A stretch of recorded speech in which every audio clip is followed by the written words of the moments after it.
Welcome to this episode of Building Relationships Through Your Marketing with your host, Business Relationship Manager, Serena Kelly. To have a really effective email newsletter campaign, you've got to have email addresses. So what do you do to go get those email addresses in there? Because what a lot of people tend to do is they don't have enough people in their funnel. So we're going to cover some ways to do that. But first off, I want to make sure that you understand one of the major success factors to your email newsletter is to make sure the people that are receiving it actually want to hear from you. So I'm going to tell you right now, do not do harvested email addresses. And what do I mean by that? I mean that you will not be buying email lists and then blasting people. It's just wrong, so don't do it. So what can you do to make sure you're getting those good quality email addresses into your database?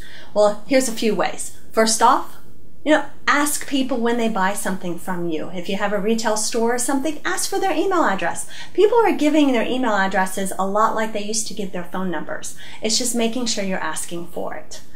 Another thing is when you're doing business networking, you're asking for their business card, and then you're following up with them and putting them into your database. The third thing, a very important thing, is to have on your website a sign-up sheet where people can easily put in their information, but make it very easy for them, maybe just their name and an email address. And then you can start giving them that information that they're asking for. You want more ideas? Then check out my blog.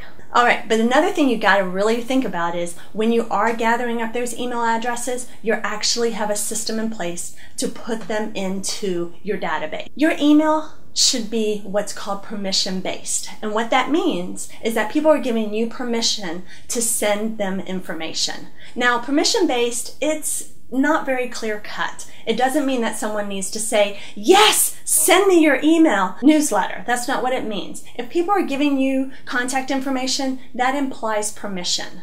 What I like to do is take it a step further, and I like to send them a personalized email that just says, hey, it was nice to meet you, or thank you for coming into our store, and we're going to add you to our email database. If once you get our email newsletter and you do not think it's worthy, please feel free to unsubscribe from it.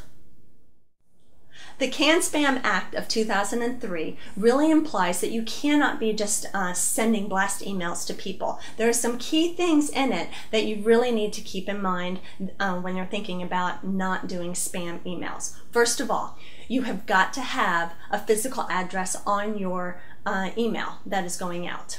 Secondly, your from line and your subject line cannot be misleading at all to make people open it up. Third, you've got to have the unsubscribe link on there so people can easily unsubscribe. And fourth, what I already covered was do not use email harvesting so you're blasting people that don't even know you. Now get to growing your email list. Thanks for watching this episode of Building Relationships with Serena Kelly. For more great information, visit Serena's website at getrelevate.com. Also browse the other shows found right here at Indie Biz TV Shows.